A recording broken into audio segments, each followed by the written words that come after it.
So the brothers have a secret language. It's called Okeechobee. It's named after a lake. And it's that every third letter in a word is the letter that exists. So remove the two letters in between. So he gets an email from who knows, and it's in their secret language. And it basically tells them to go to an underground basement where this time machine, which looks like the Nintendo glove, which was the glove I had as a kid, will take him back in time and hopefully solve this mystery of who would ever come after him. And Miles, who we know is up for an adventure and is looking for that, as a detective to sink his teeth into, jumps at the chance and goes back in time a week. And that's really sort of the setup for the book that continues from there. This is Storied Account with Jen Jumba. In conversations with writers, something magical happens, and as readers, we begin to see them as human beings and not just the name on the spine of a book. And my hope is through these conversations, you learn about their craft and them as a person, and you'll become like me, fiercely loyal, want to read their current book, entire backlist, or any future book they write. And when you see their name, you'll want to support them, not only as the incredible storytellers, but also the thoughtful individuals you have come to know. So excited to be talking to Lee Matthew Goldberg. He is the Anthony Lefty and Prix du Polar nominated author of 15 novels, including The Ancestor and The Mentor, and one of my favorites, The Great Gimmelmans, along with his 5-book Desire Card series and the Runaway Train trilogy. Miles in Time, which we're going to be talking about today, came out almost a year ago, also followed up by The Time Fixers, which we'll also talk about. Lee graduated with an MFA from the New School, and he's been published in multiple languages. His writing has also appeared as a contributor in countless publications, including Crime Reads, Pipeline Artists, Lit Hub, Chicago Quarterly Review, Electric Literature, the Los Angeles Review of Books, and the Jewish Book Council. I could go on and on with the number of places where Lee has been a fabulous contributor, but we would run out of time and not be able to hear him talk. His pilots and screenplays have been finalists in Script Pipeline, Book Pipeline, Stage 32, Lee Screenplay, the New York Screenplay, Screencraft, and the Hollywood Screenplay Contests. He is the publisher of Fringe Press and the co-curator of the Guerrilla Lit reading series and lives in New York City. I've been lucky enough to have met Lee and talked to him a couple times, and I think you will see as we have this conversation just his thoughtful and insightful approach to writing. He's a fantastic human being himself. And then these 2 books that we'll talk about, Miles in Time and Time Fixers, are geared for a young adult audience, which are fantastic. Do you want to introduce us to these 2 books? Sure. First, thanks so much for having me, Jen. It's a pleasure to do. And yeah, we're going to talk about my 2 young adult novels, Miles in Time and Time Fixers. Like you said, they came out about a year ago. Miles in Time is about a guy named Miles from Iowa. He is a sweet kid with an older brother who's a genius inventor, and the older brother winds up unfortunately dead. And Miles finds sort of these clues that lead him to a time machine that his brother has created to go back in time a week and solve whoever killed him and stop him from being killed, basically. And the brothers never really got along. I mean, they did, but they were so different.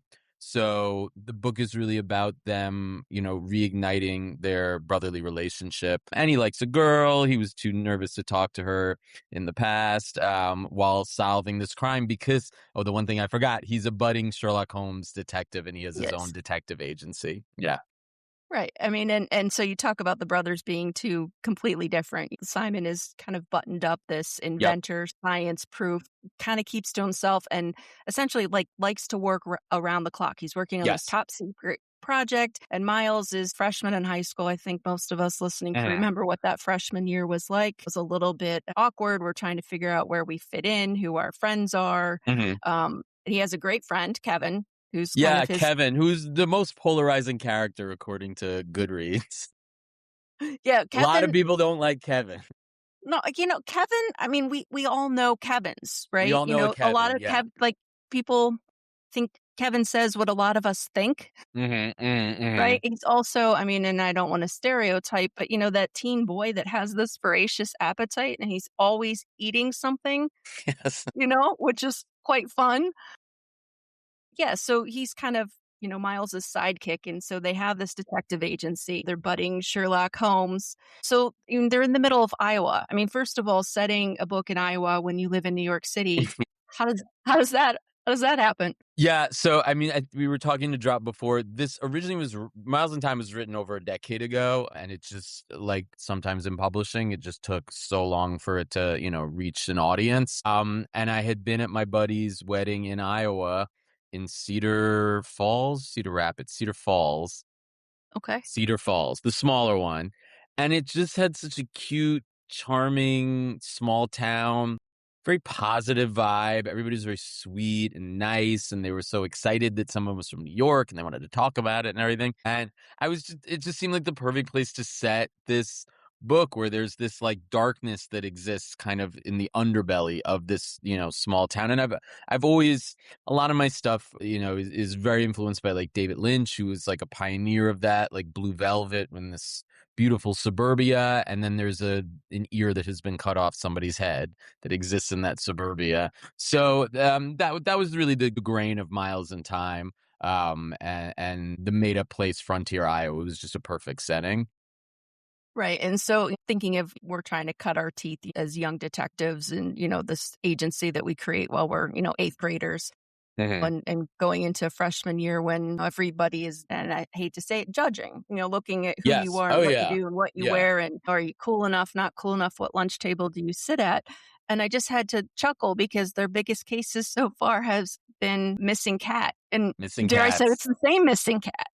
Same missing cat that keeps running away from this batty old woman, probably because it really wants to not live with her. Right. But for Miles, it's a steady case, and I think he isn't paid. He's paid in pies, so she cooks pies and pays them, and he's yearning for something bigger to happen. Like he really wants to sink his teeth into a meaty case that he and Kevin could get into.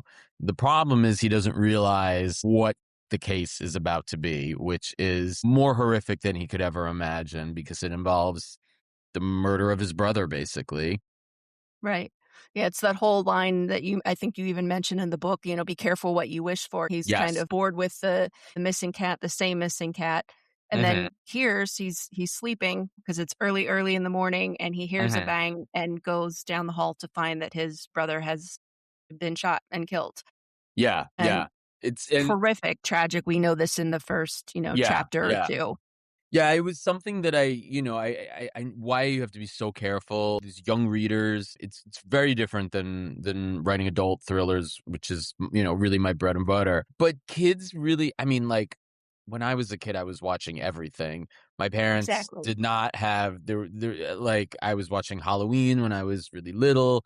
I remember going to Basic Instinct with my dad. I don't know what that says, but like we just went to Right. Basic Instinct because why not? So to me, a 14-year-old reading it can handle these types of things. And I think just with young adult, you really have that sort of, trigger warnings on a book that they could identify if it's, or for the parent that it's going to be too much. And I think how different it was when I was growing up that we didn't have young adult. I mean, No. we kind of had like, the children's section. You had Judy Hmm. Blume, who was like Yeah. this fantastic writer. I Amazing. still adore her. Hmm.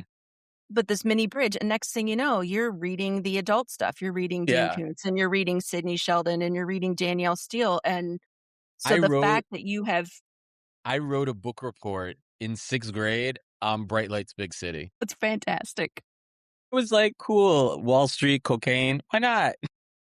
Exactly. And I wrote a And then, book report you on think it. back about some of the movies that we watched during that Yeah. time period. Absolutely. I mean, besides just the horror movies, the other teen movies, the Breakfast Club and Mhm, mhm. 16 St. Elmo's Candles and some of the things Fire that and yeah, I right. was born in '78, so, like, I was really, I think, a perfect age for I was old enough to be able to watch Breakfast Club at, like, 9 or 10, and then, fully, a teen in the early '90s, and was so influenced by, like, all those '90s thrillers that, Malice and Basic Instinct and Body Right. of Evidence and all that stuff. Like, I see it through my work constantly. Not so much Miles in Time, but the other ones, yeah. Right. You know, he's now faced with a case like Mhm. think that his brother killed himself, but Mhm, mhm, Miles mhm. and Uh-uh. Miles's father are like, absolutely, that can't be right. That's not who Simon is. And because he was so invested in working on this top secret project, Miles starts to understand what the top secret project is. So do you want to Mhm. talk a little bit about what Sure. Simon was working on? Yeah, I mean, for Miles, he knew that Simon would do anything to finish whatever he was working on. So there's no universe where he would have, killed himself because he couldn't finish it. He would do everything to finish it, even if he was 90 and he still hadn't finished it. So the brothers have a secret language. It's called Okeechobee. It's named after a lake in and it's that every third letter in a word is the letter that exists. So you remove the two letters in between. So he gets an email from who knows, and it's in their secret language, and it basically tells them to go to an underground basement where this time machine, which looks like the Nintendo glove, which was the glove I had as a kid, Right. will take him back in time and hopefully solve this mystery of who would ever come after him. And Miles, who we know is up for an adventure and is looking for that, as a detective to sink his teeth into, jumps at the chance and goes back in time a week. And that's really sort of the setup for the book that continues from there. He has to really be judicious and kind of feel out everybody in Simon's orbit, including some of the people in his own orbit that he never would have thought could be involved. His parents, his secret girl crush, his best friend Kevin, who we spoke of before, the Right. Simon's physics teacher. Sort of everybody's a suspect, and he has to navigate that while at the same time fixing some of the own things in his life, like not being able to talk to Maisie, who he's always had a crush on. So it sort of dual things are happening at the same time, solving the case and also, living for the first time, really. Right. And there's a book that he relies on, like Hmm. the do's and Yes. don'ts of time travel. The do's and don'ts of time travel. I kind of got it. I don't know if you remember Beetlejuice, the movie, Yes. when they Hmm. find the book and it's like, I Yes. forget the exact title, but it's like the secret to being undead or something. So I just took that basically Yeah, from. no, and I was gonna ask you if that came from that movie because I can remember I just think there's these little touches, of the nostalgia from the time period in which Mhm. I kind of grew up. Yeah. So I think that that's fun to have nods to that type of thing, and thinking about the do's and don'ts, I'm thinking also of, like, Miss Manners, things you're Yeah. supposed No, to do. absolutely. But one of the big Miles. Oh, I'm sorry. Go ahead. Go ahead. I was just gonna say Miles is the type of person not to fully listen to the do's and don'ts, which is a plot line that really I think makes the book interesting. Right. And I think one of the things, that Simon, tells him is because he's able to go back and see his brother because it's a week Mhm, before, so his brother's still alive, is that, you have to be really careful if you time travel to not make such big changes mhm. because it has such a huge impact. And I always think that's interesting because we hear the whole like butterfly wings and, Right, right, the butterfly these little effect. things and end up having a big impact. But some of the things, can't be changed Right. The interesting thing about time travel is it has not been done. So, as a that writer we know of. that we know of, but as a writer, you can really do anything. Who made these rules? Who necessarily knows that the butterfly effect is even a real thing? So, the main thing is don't meet your former self. And Miles F's that up minute one, Correct. and his former self becomes his kind of right hand man helping him solve the crime. And that's I think my favorite part of the book is that he works with himself really to like become a better detective, but he's such a different version of himself a week later because of the tragedy that he's experienced. So it's really almost two different people navigating this. Have you always been interested in time travel? Like, was that something as a kid that you enjoyed? Yeah. Yeah, I think I always wanted to write a time travel book, and it just was figuring out, like, the right one. Time travel is really hard to write also because, like, so many things almost ruin the plot as the plot unfolds. So you're constantly like, "Wait, if he does that, can this happen? If he does this, can that happen?" So there's a lot of playing around with that is fun, but also makes it kind of janky at the same time. for a writer kind of figuring it out. But yeah, no, I've always loved just time travel sci-fi. I've always been a huge fan. How does that impact your writing? Like your craft of writing is trying to keep track of if this happens, then this can happen or this can't happen. I mean, do Mhm. you do like postcards or post-its or do you just use a gigantic, Word document to try and keep track of it all? Sure. Yeah, I mean, I think it's kind of different for each book. Miles in Time, again, that it was originally written so long ago, so it went through so many different phases. It's hard to remember at the beginning, like how I kept track of everything. Time Fixers, on the flip side, I wrote in about 2 months, and so that was just like a vomit of a book that just came out of me. I think I wrote it in the winter. That happens sometimes. You're just stuck inside, kind of. Right. And I'll just leave myself like voice notes. Think I Okay. did that a lot with it. I always work off an outline, so I have a full chapter outline that's about 15, sometimes 20 pages. And I think with Time Fixers, I pretty much stuck to it. Like it was what it was, and it was also easy because the publisher was like, "Do whatever you want to do." Like they really were like, indie publishers sometimes they're not as like fixed, and there's not a million people looking at it like a big five. So it was kind of cool. I had done books with them before, and they were like, "Just go for it."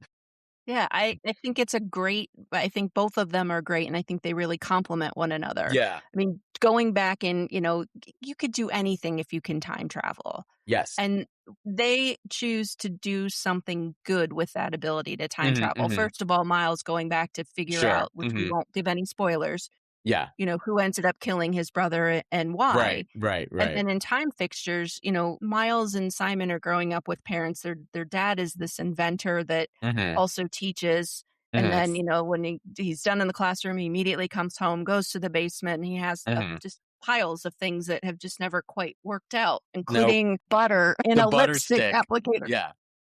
I mean, it's not the worst thing. So, yeah, he has a thing, it's called the I'm butter thinking it's great stick. for corn on the cob. I mean, Yeah, there's the value idea in is like butter on the go. So, yeah, it's in like a lipstick container, and if you just need to like rub some butter on something really it makes easily. everything better. But yeah, unfortunately, it never sold. So yeah, the dad is sort of failed inventor, you know, kind of living through his son Simon, and also really taking care of the mom, who's a very important character, but also a character that you don't really know much about because she's not really with it at all. She has been through trauma in her life and has mentally just shut off, basically. So they want to go back in time, and they're thinking about it. They're like, oh, we can go back to like the 1920s. We can go back to the dinosaur. And then they're like, we want to go back and fix our mom, hence Time Fixers. So they go Right. back in a very Back to the Future kind of plot line where they go back to meet the mom and dad when they first met as teens and see why the mom became what she became and fix it. Yeah. Yeah, and we don't always have that as Mhm. kids of our parents. That sometimes, and I think there's a line in the book that you kind of forget that your parents were people too, and that your Yeah. parents were once teens. Like you only see them as like that's just mom and dad. They had a Right, whole right. life before us as kids, which is always kind of interesting. Yeah, and I think like the Miles and Simon, there really was a separation between them and their parents, really because of circumstance. Where in the book, when they meet them their age, they really form like a friendship with their parents that then ultimately, if they're successful, will carry over to their actual life as well. So we were talking a little bit before, but in Time Fixers, the Hmm. time period that they go back to is not like a week earlier like it was in Hmm. Miles in Time. They've realized that they can go back, that only living things can actually time travel, not Hmm. objects. So Hmm. very interesting. So I think it started Simon did with his is it a gerbil or a guinea Yeah, pig guinea or pig. Yeah, his a guinea guinea pig pig Stinkers. that, So blister. Stinkers is literally the guinea pig that is Oh sent yeah, back in time to like see if it works. And so he first, uses him for a week, and Stinker comes back, and that's Miles in time, and then he tries to send him to 1999, and Stinkers comes back as well. Uh, so that's the sort of the perfect era because it was really when the mom was like a full teenager and coming into her own. And then I mean, I have to tell you how much it was so much fun to go back to that time period with all of Yeah. the things, like, when MTV at the Uh-huh. time only showed music videos, right? I Uh-huh. don't think Uh-huh. I've ever seen, like, since then, it became No. I all think kinds they of actually Jersey stopped. Shore, Real World. I think they stopped showing videos completely. Like there was a thing at the top of the year that they will never show videos again. But yeah, I mean 1999 we're in full TRL era. I was in Yeah, college at the Carson time, but Daly. Yeah. I remember coming back home to New York City and passing by Times Square where it was filmed, and there would be a million, mostly girls, screaming like it was the Beatles at TRL. So it was a real cultural moment where I think music videos were at its height, basically. And it was just an era that, I find really dear to myself. And I was coming of age. And when I was thinking of when to set the book, I was like, let me set it in an era that would be fun for me to write about. And that I also had not written about before because I've done books set in like 78. Gimmelman's was Mhm. the late 80s. Runaway Train was the early 90s. So I was like, let me do an era that I haven't done yet. And 1999, And it was captured so well. There were so many Thank you. moments where, like, you kind of forget about some of the things until I'm reading. I'm thinking, like, Mhm. the whole raspberry Snapple iced tea, and I'm thinking, "Oh Yeah. my god, how many of those I drank?" And you immediately Hmm. Hmm. screw off the lid because there's always some sort of There's the trivia or little fun fact. trivia. Yeah, absolutely. No, I was addicted to raspberry iced tea, definitely. The snap. Yeah, I mean it was so much fun. Like a lot I feel like for both of them. Well, no, because Miles in Time was set. I was thinking my other young adult series. I really just talked to a lot of friends and was like, tell me what you remember from that year, for guys, what you remember, for girls, what you remember in terms of the makeup, Oh my perfume, goodness, just all yes. of those things that maybe I would have forgotten about. I feel like Sunflower's perfume was like popular and stuff And stuff like yeah, that. Girls yes. Body Shop and like that was really big. And so I just had this like laundry list of like things from 1999. And then honestly, Spotify was a huge part of the book too, where I would just plug in 1999 mixes and hear all the songs that came up on it and then decide which ones I really wanted to use as a part of the book. You also did a great job with the title of the song Mhm. linking to a particular incident within the book, Yeah. which is really kind of fun. It's almost like the foreshadowing, but it just dovetails so nicely. You're like, "Hit me, baby, one more time," Britney Spears, and then Mhm. there's, some It's actor, what a somebody is character's just going through. right, Yeah, I exactly. mean, my That's novel fun.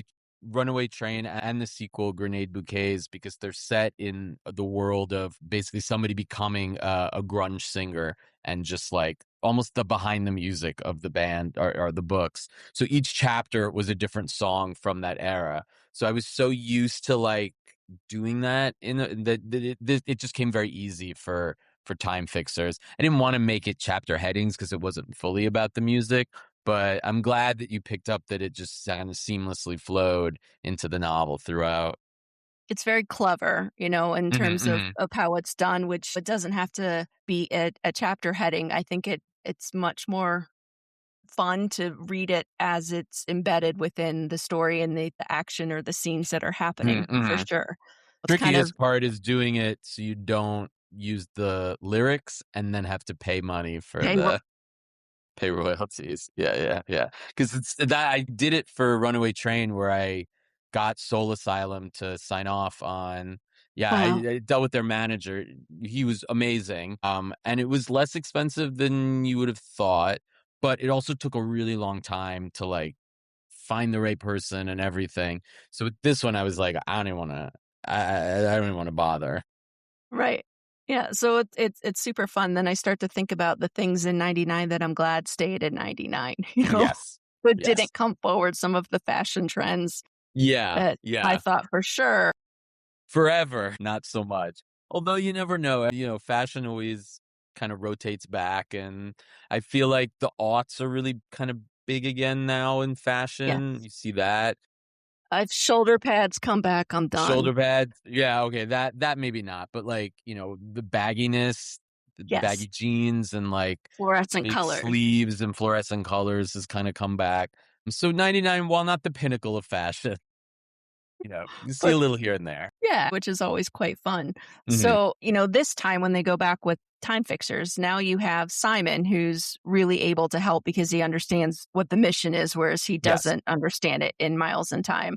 So they're going back really to try to understand their mom a little bit better Mm, and see what kind of led up to the mom that they know in present time. mhm, We know who's just sick and they're on their way to, to take her to a home to stay mhm, in, which is just sad. And so thinking about just what good kids they are that want to go and influence that for the better. I mean, they could go mhm. back and look for winning lottery numbers. They could go back Yeah, and, they could do look for like anything. trading cards that would, no, they choose to go back and do something good. So was that something that you were really thoughtful about when you were creating that story? Yeah, no, absolutely. Like, a lot of my characters in my books are not the best people. I write about a lot of criminals. Mhm. I just finished one about a drug runner along the Canadian border. Like, they're not really sweet individuals. Sometimes they become better as the book goes on. I Sometime. really Sometimes, not all the time. But I really wanted to just write books with like good characters that are really sweet, that are endearing, that are have gotten themselves into a jam, and the jam is really a tough one, Right. but that you're really, really rooting for. And I think like all the main characters are just good, sweet kids for the most part. And so it's more of a challenge for me to write that, honestly. Like it's easier for me to write an evil person. It just I'm not is. gonna say it's a write what you know, we'll say. It's not that. I mean, I've always said with all of us thriller writers that we like are such nice people because we get our demons out on the page, and then there's like nothing left but to be nice. But I don't know. I just find comfort in like tragedy in when I'm writing a book, and despicableness, and just sometimes the worst of humanity. And so these two books are really the opposite, I think, of that. There's evil people in the books, of course, the antagonists, but the protagonists, I think, are full protagonists that you really like love, and you want to give like a hug to, I think, throughout the Absolutely. books. You just want to tell them that it's going to be okay because they're dealing with stuff that 14-year-olds should not be dealing with at all. Like, Absolutely what were you not. dealing with at 14? You weren't dealing with your brother's murder and going back in time and No. just, horrificness. So yeah, I just really wanted to write two sweet books. Yeah, they're quite fun and there's a lot of humor in these books. Hmm. And at one point, Simon is talking to Kevin and, Kevin, which, most polarizing character, Yes. Yeah. Yeah. according to Goodreads, so kind of says things, without thinking. And to the point where Hmm. I think Simon says to him, it's fine. I know you haven't figured out yet how to properly send information from your brain to your mouth yet. It's a fantastic line. True. And I then mean, I'm we all thinking I'm had a going to steal friend. that line because there's several people I want to say it to. No, I'm just kidding. Yeah, I mean, I think we all knew a Kevin in our life. He's not really based on anybody I know, but like probably an amalgamation of a bunch of people. And there's something really pure and innocent about somebody like Kevin who just says whatever he feels like saying. Like I think too many of us are so concerned about how we're perceived that, we're afraid to actually just speak our mind and say what we want. And like Kevin will say anything. He doesn't care. Yeah, no filter. Yeah. But because he was so kind of polarizing, I did leave him out of a lot of time fixers. Well, yeah, it's just it's quite fun to see how he approaches the situation Mhm. along with Miles because they're kind of working together with this, Yeah. detective agency and so they're polar opposites in Mhm. terms of I think Miles talks a little bit in the earlier book like as a detective, I think he says there's a danger in wanting a clue to appear so badly that one's Mhm. mind tended to alter certain things. Mhm. And I think that that's true because I guarantee anybody who's listening to this all of a sudden is going to see or hear music from 1999 just because there's an increased awareness after whatever they just heard in this conversation. Yeah. No, absolutely. I mean, I think that like that's just how our brains sometimes work, where you hear something and it puts the little bug in your ear, and then it kind of just sticks. And I hope people read the book and want to go listen to a bunch of 1999 songs. There's a Spotify playlist I created called Time Fixers. If you want to go on Spotify, It's every song in the book, basically. And I've done that with pretty much all my books. Like all my books, if you type into Spotify, there's a playlist probably. That's awesome. I can tell you today I went out and grabbed lunch because I just needed to get away from work for a little bit where Mhm, nobody mhm. could really find me. And I'm standing in line, at the deli waiting to order a sandwich. And wouldn't you know it, in the refrigerated case, there's Coke, Diet Coke, Cherry Coke. Can I just tell you there was a bottle of Snapple? I mean, the No bottle way. is like a little bit elongated. It's not Yeah, quite as chubby yeah. as it used to be, for lack of a better word. But I was like, would I have noticed that before I had read Mm. Time Fixers? Probably not. It's the universe. There's the term for it. It's not Mandela effect. That's something else. It's something like that, where it's like you hear something and then you just see it everywhere. Yeah, it definitely is a term for it, but I feel like that happens all the time. Like recently, I've been seeing just 11:11. Like every time I'll look at, it'll be 11:11, 11:11, 333, 444. And they say it's like angel numbers, that like the universe is trying to tell you something. And if you're paying attention, then you could follow along with whatever it's trying to tell you. Oh, But yeah, if you see repeated numbers like that, if you are interested in numerology at all, it kind of is telling you something bigger than yourself is going to happen in a good way, wow. in a good way, in a I'm good I'm way. curious to know what is gonna happen to you now I that don't you're know. seeing all these numbers. Mine was just a Snapple. Yours is I was Snapple, like, but maybe that's the first. Maybe maybe now, that's the eleven first. eleven I was tonight, big on, that's like, when you'll look at the your kiwi watch. strawberry one. That was the one that I was hooked on. My jam was raspberry, definitely raspberry. Yeah, the raspberry iced tea, which was like loaded with sugar. I mean, like so sugary. Like I would never drink Exactly. that now, but like No, I I mean, I loved it. think I loved it it's as a kinda like kid. the portable butter, right? If you need butter. If you need sugar, you just Exactly. Yeah. carry around a Snapple and you're good to Watch. go. All of a sudden, you'll see butter sticks in the same way all over the place, and somebody will have stolen that idea.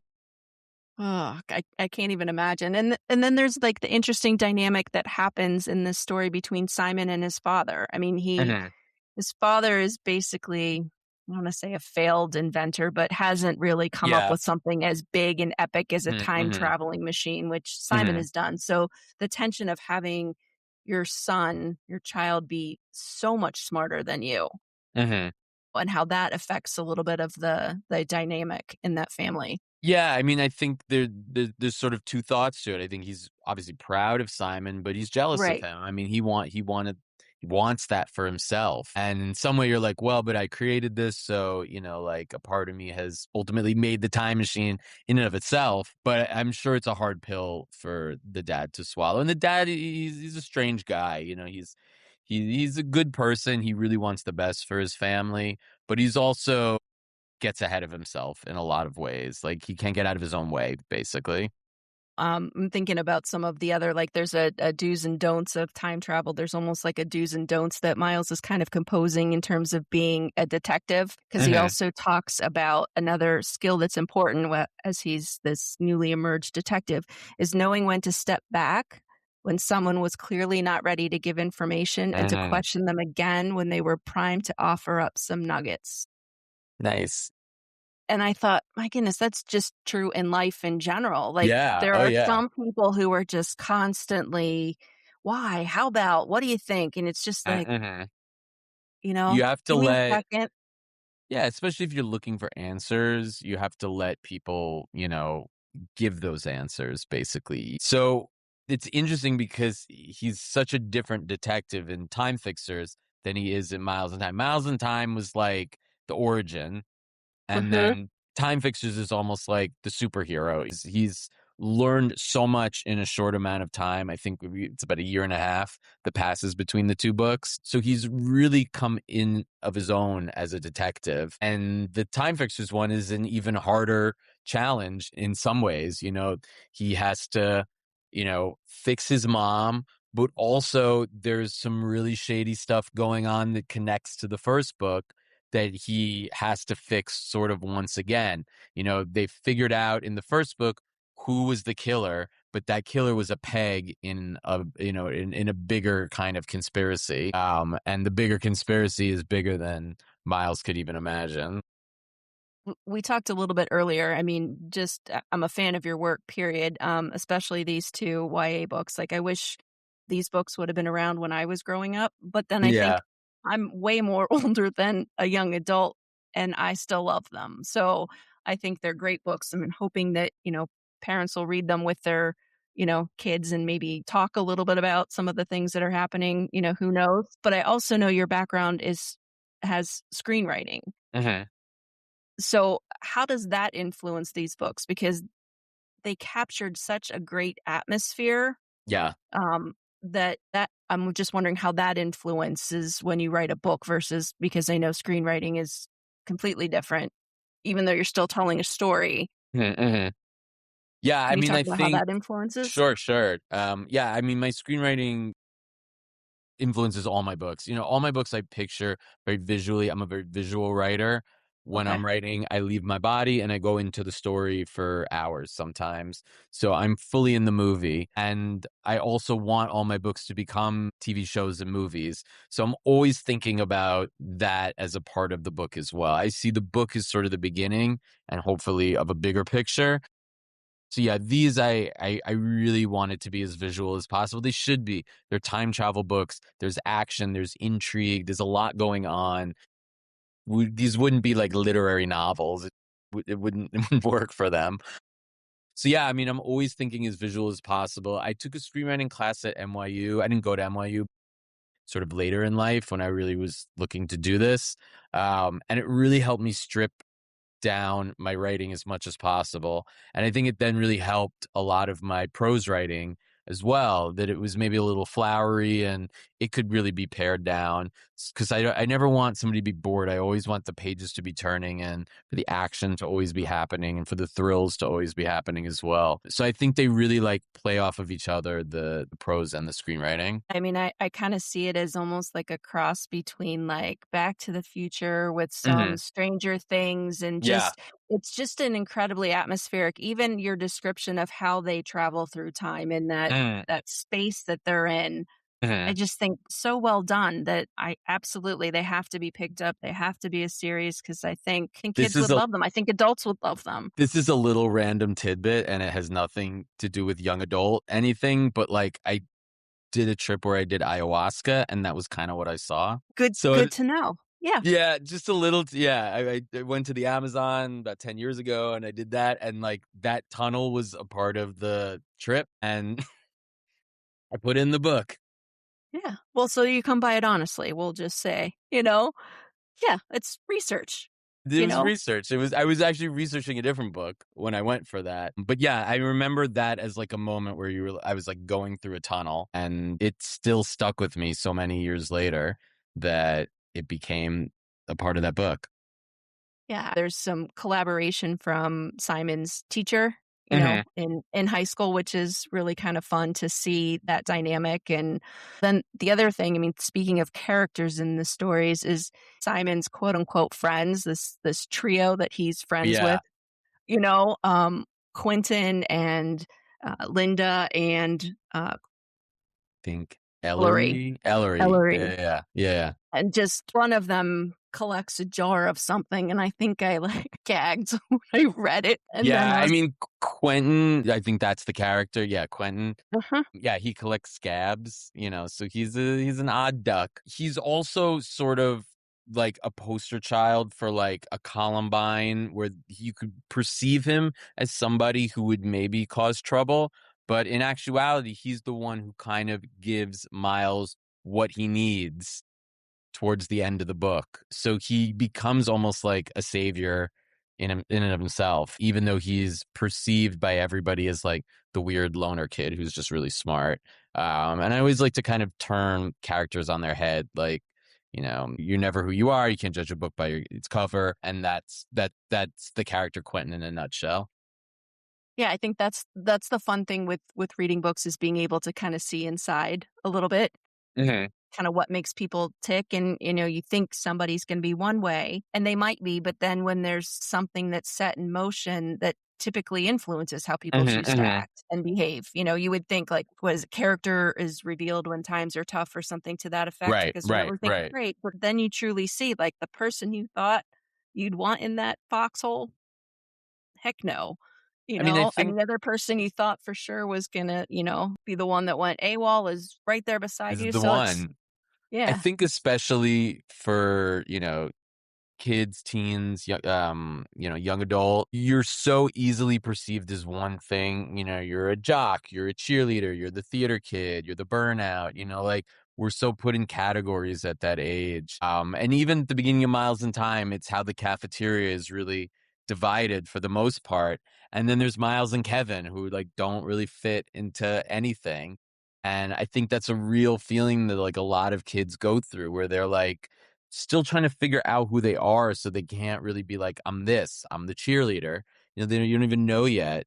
Um, where they're really contain like multitudes, despite that.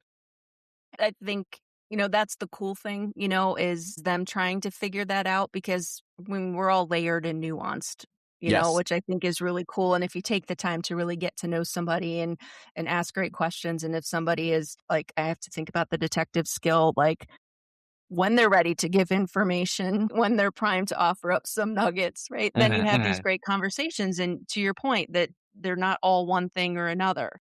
Yeah, Even yeah. though like the Breakfast Club did a great job of kind of putting everybody into this box and But that then it lunchroom, like the cafeteria is threw them out of the box. Like none of them correct. were how they were perceived. Ali Sheedy was like the weird girl, but like then she becomes like, the one that winds up with the Judd Nelson character at the end. I Yes. mean, that's why that movie, I just rewatched that movie on a plane not too long ago.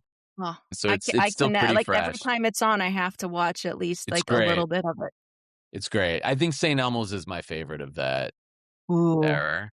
That one yeah. was a little more dull. They were in college. They were leaving college.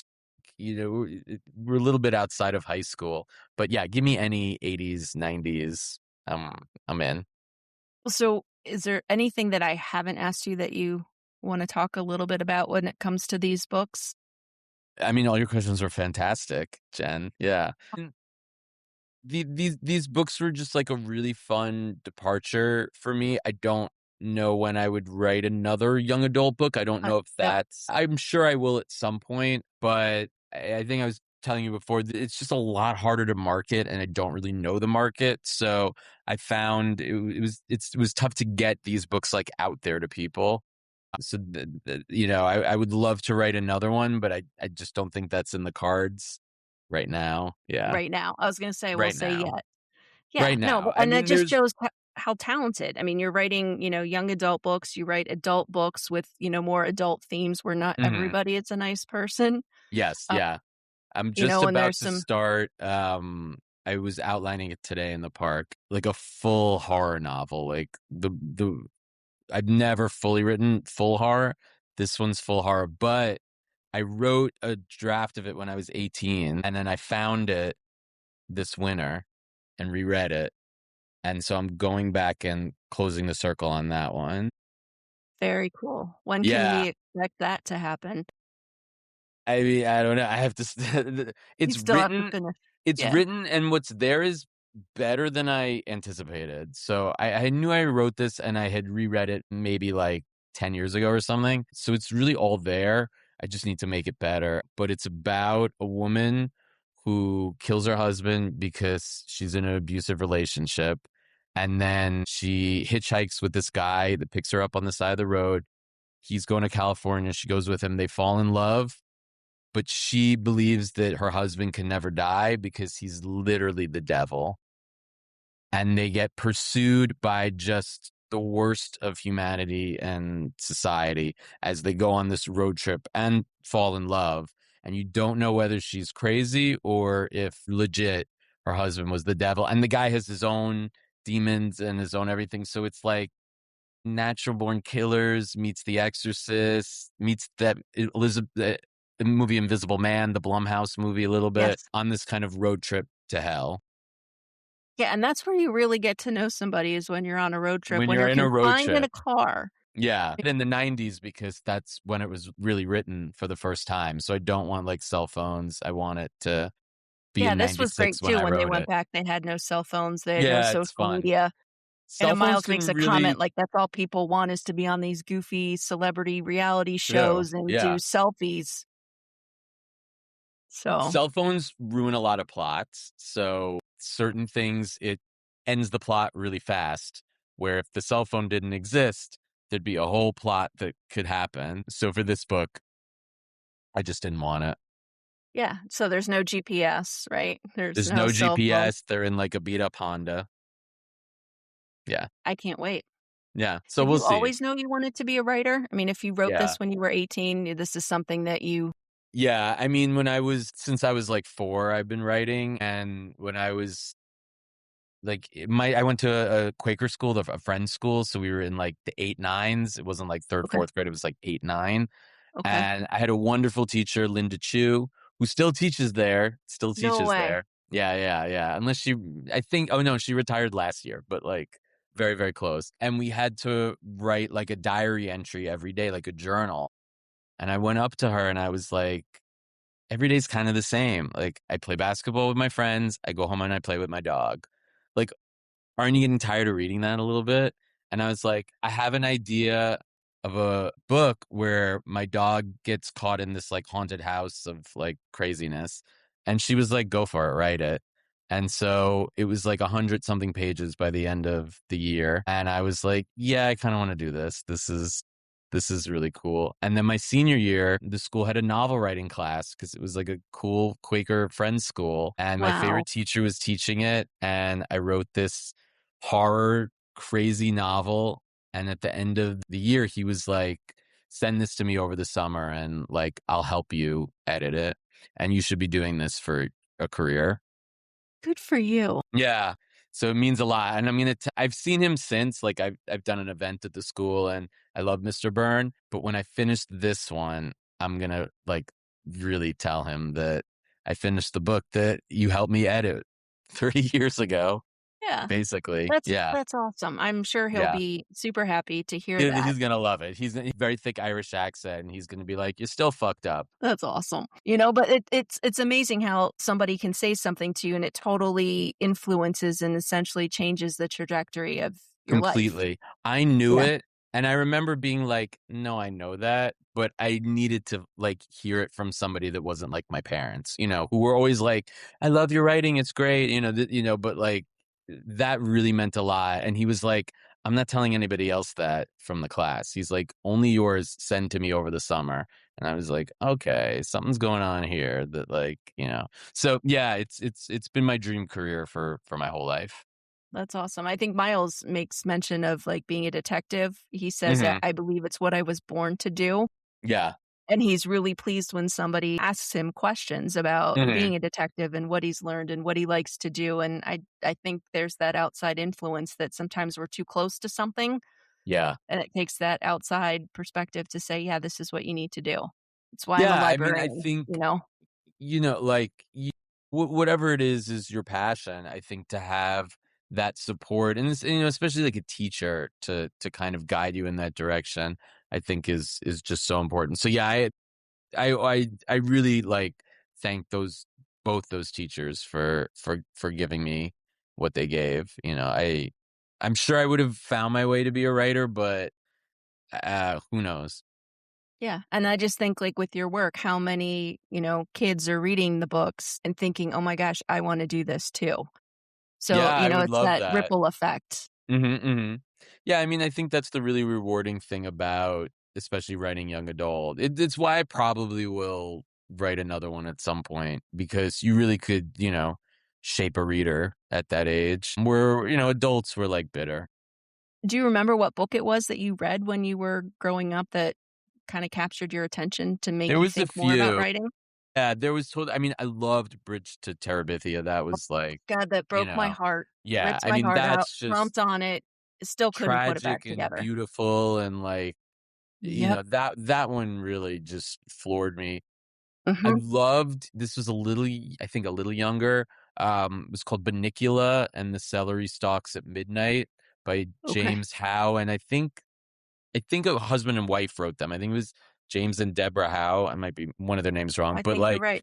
yeah, it was a series of books. Banicula was a vampire rabbit The Celery Yes. Stalks at Midnight was like a bunch of animals getting together to like solve something. And the book that I wrote in that third grade class had a lot to do. There was another one, Howl Day In. So like I was really, really influenced by animal. I loved my dog. I was an only child. My dog was like my brother. So like I love like animals getting together and like solving shit and solving crimes. Definitely those books, and also A Catcher in the Rye. I mean, I read that really, really young, and that I think changed my perspective of what I want to do. And then the other one would really probably be Wuthering Heights. Oh my gosh, and that's like having it's a resurgence all over again with The yeah, movie, no, book is better, right? book amazing. The movie tries, Yeah. It's too tries. hard to capture all of that, and You part of it can't. is because there's so much you all have a fancy name for it, but I think about the what the character's thinking and feeling, Yes. which you can't Yeah. quite capture on a screen, but you have that internal dialogue. You guys call it Mm-hmm. something else. Mm-hmm. Something Like the voice of a character, or yeah, something I can't think of it. yeah, I just yeah. remember hearing somebody say it at BoucherCon. I'm like, "What's that?" "Oh, that's what the character's thinking, feeling, that internal thought process." Yeah, I mean, yeah, I So think we just the understand why they're doing what they're doing. like Yeah, the monologue of the character, the voiceover of the character, basically. Yeah, I mean, some books I think are just a little unfilmable. I think the movie just tried to be too many things at once instead of just like making the book, which is perfection, right. into a film. But like, in case Emerald Farrell is watching this, I love all her other movies and she's a fantastic director. Yeah. Mhm. There you go. So we're about to wrap up. Mhm. This has been super fun, but this is Yes. Stories End, the final 5 questions, Okay. right? Miles' dad is an inventor along with Simon. What would Mhm. you like to invent? I mean, we've talked about the butter stick. No, honestly, like a time travel machine. I mean, like, of course, like that would just be amazing if you were able to like hop back in time and go wherever you wanted and fix things. And yeah, I mean, I would love to invent a time machine. Leads me to my second Mhm. question. Time travel, where would you go or what time period would you travel to? I've always been so the original sequel to Time Fixers when I was plotting the book. So this again is going back a decade. I had a whole plot that took place in the 1920s and it was going to deal with like the great great grandfather of his family and going back in time and solving a mystery then. And then I was just like, oh, it's so much research. Like so much research. For 1999, I was like, I got it. But I would love to write another book set in the 1920s. I'm just very fascinated by that era and like, between the world wars and, flappers and prohibition and just the fashion and the music and the jazz. And yeah, so I would love to see the I 1920s. I was fascinated. I recently talked to L.A. Chandler about the Hindenburg Yeah, I spy love Lori. and was Yeah. fascinated by the Hindenburg. Had no Uh-huh. clue, like, the size of it. I'm always thinking Uh-huh. because I live in Cleveland, not far from Akron and the Goodyear blimp. You see it Right, all the right, time in right. this little, like, cage underneath, right? But to see, like, that It's scale, it's like huge. the Titanic is up in the air. Yeah, just marveled at that and just how things were, building, right Mhm. after the Depression, and that's kinda what got them out of it. I Oh agree. yeah. No, I These would mean, be I terrific. I love writing historical. About a third of my books, I think, are historical novels. I've one that hasn't been published yet.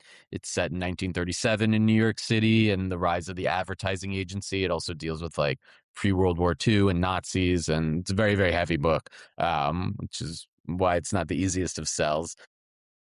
And that was fascinating to research. I love doing the research for it. This one, because it was fun, I just feel like the 1920s would have been working against it. Like I think like there was more fun to mine from 1999. For sure. What is always part of your writing routine?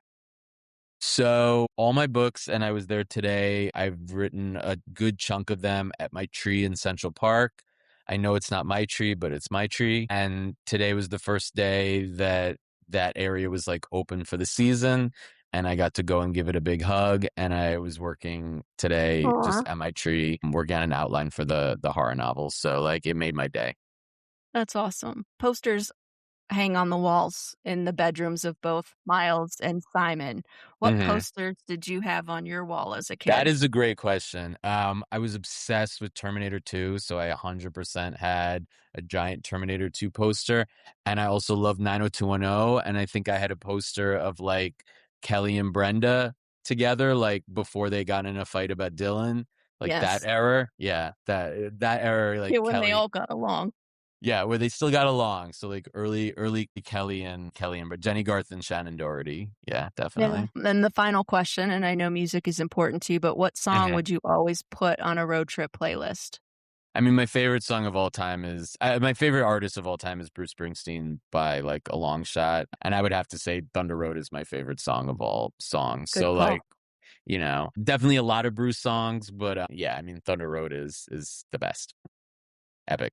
So a huge thank you to all of you who are listening, and even bigger thank you to Lee for Thank taking the time you. to have Yes. No, thank such you a for fun having me. conversation. I loved it.